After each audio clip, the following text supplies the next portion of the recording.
of life. You see, now something really happened recently relating to a lady. A lady actually went viral on TikTok with her own mindset of observing things relating to the millionaires and other socialities people there.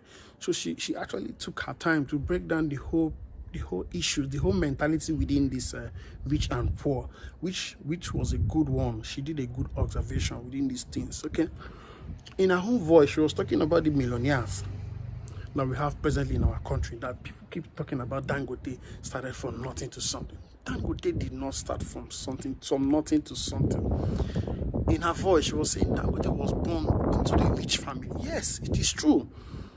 I myself, in my own way, in my own opinion, in my own view, I've already studied that. I've already do my own research relating to this matter. Dangote was never born into a poor hand. He came from a rich family. And what this lady said detected a lot of deep went back in time stories that we need to look into and put into consideration. She was saying something about do we know that most of these rich people that we have today are people that sold Nigerians into slavery? In her own words, she made some tight points that was very necessary, that needed to be made.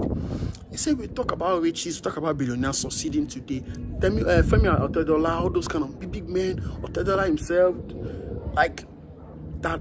These men are people that enslaved us into where we are today from the beginning, because they were born into the rich family. Because those rich families are the ones that actually succeeding, that are the present billionaire we have in Nigeria. See, let me not go too forward about this stuff. I was on live, like, it was a long time ago, and I was actually shocked that a bunch of people did not know that Dangote came from a wealthy family from the start. I never even knew that there was a rags to riches story. Let me just be the one to tell you guys now. There is no billionaire that exists that is not exploiting other people, that did not come from previous money.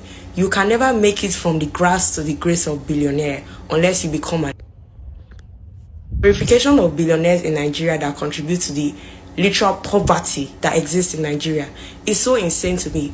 You will never be Otedola, you will never be Dangote, and those people will never help you. I feel like a lot of people cannot conceptualize how much money billionaires have and how inhumane the amount of money they have is. And before anybody comes and start talking about, oh, they have charity, charities are a tax write-off. Literally, everyone has charities not because they want to help people, but because it gives them an opportunity to write off part of the taxes that they are paying, if they haven't paid any in Nigeria. Religion will not save Nigeria.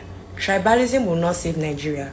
Homophobia will not save Nigeria. And classism, the worst of all, will not save Nigeria. White supremacy will not save Nigeria.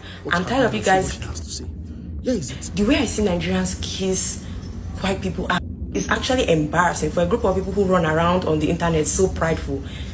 Jesus, stand up! Elon Musk's parents were rich. I don't know why people even carry that man on your head. His parents were rich. They had an emerald mine in South Africa. Exploitation of our own people, of black people. Like, there's no ethical billionaire in the world. Not Rihanna, not Beyonce, not nobody. Stop kissing rich people that don't about whether you live or die next tomorrow, as long as it's not affecting their bank account. We need to band together and focus on ourselves. People that are talking about splitting the country, how do you think, where do people think the government spawns from? Do you think the government is just some evil entity somewhere? Our society is consistently producing these people because our society itself is so evil. Schools are not free from corruption. Even in the family, the power dynamics in the nuclear family of Nigeria is so. Everybody is power hungry, money hungry, and selfish and greedy. Everybody's ready to step on everybody to get to some let's go that is not attainable. From a group of people that came from communism to now glorifying capitalism, I don't know how you guys think capitalism is ever going to work in our favor. It has never worked in our favor.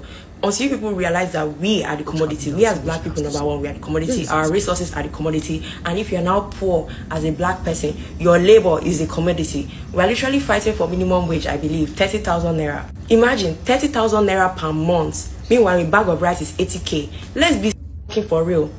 Let us be so. Please, I don't know what kind of delusion, what kind of sleep we're sleeping, but it's time to wake. Churches are still making money, even in this recession. Offering, people are still going to church to be giving offering at 10% of it.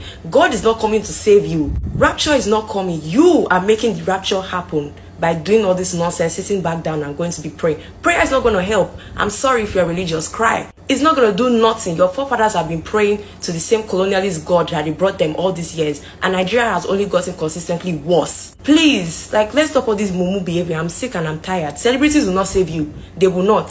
In fact, they will throw you inside the fire if it's going to increase 1 0 in their bank account. They don't give a